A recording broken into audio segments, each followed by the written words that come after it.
Doctor صاحب آگے دیکھیں تو لکھا ہے نمودار می شود روح ناصر خسرو الوی و غزل مستانہ سرائیدہ و غائب می شود. ناصر خسرو الوی کی روح پاک حاضر ہوتی ہے، ایک غزل گاتی ہے اور چلی جاتی ہے. صحیح.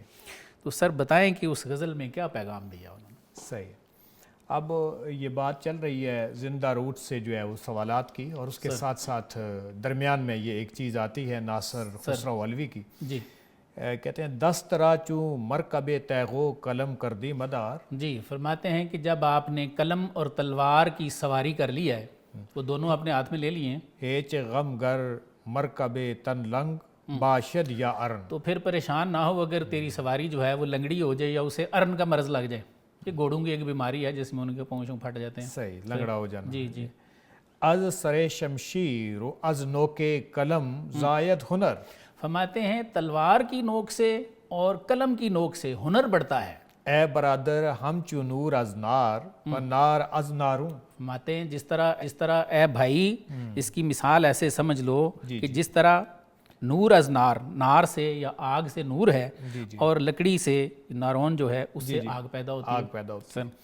بے ہنر داں نزد بے دین ہم قلم ہم تیغرا. فرماتے ہیں لیکن یہ بات سمجھ لے کہ بے دین کے نزدیک قلم اور تلوار دونوں بے ہنر ہیں. چوں نہ باشد دین نہ باشد قلق.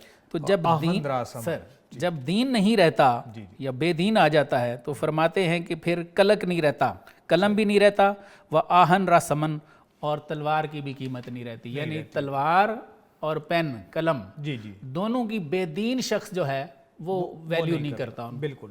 یعنی کہ جو دیندار بادشاہ ہوگا وہ دین کا بھی، ادیبوں کا بھی، علم کا بھی، شعراء علم کا بھی اور جہاد کا بالخصوص حضرت علامہ نے بہت بڑا اس پہ زور دیا ہے. دین گرامی شد بدانا و بنادا خار کشت. فرماتے ہیں کہ جو دیندار آدمی ہے وہ دین کو بھی عزت بخشتا ہے، اور جو نادان ہے یا بے دین ہے وہ دین کو خوار کرتا ہے. خار کرتا ہے. پیش ناداں دین چوں پیشے گاؤ باشد. اور فرماتے ہیں کہ نادان کے سامنے دین کیسے ہوتا ہے جیسے گائے کے سامنے چنبیلی ہوتی ہے. چنبیلی ہوتی ہے.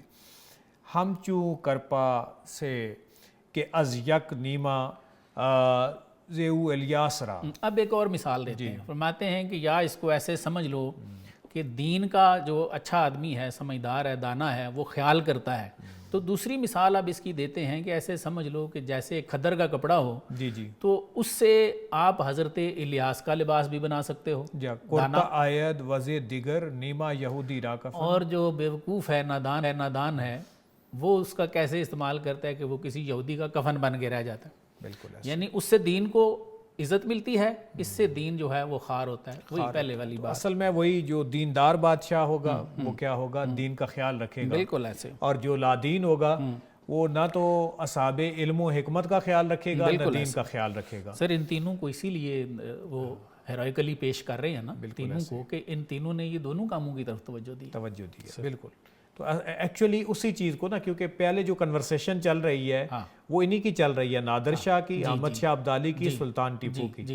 ان کو مقام مدح میں رکھا. ایسے تو اب یہاں پہ یہ جو ہے وہ دوبارہ ہمیں جو اپوزٹ ہے نا، بالکل ان کو بیوقوف بھی فرما رہے ہیں اور کے ذریعے بتایا فرما رہے ہیں کہ نقصان کے بھی ذمہ دار ہیں یہ.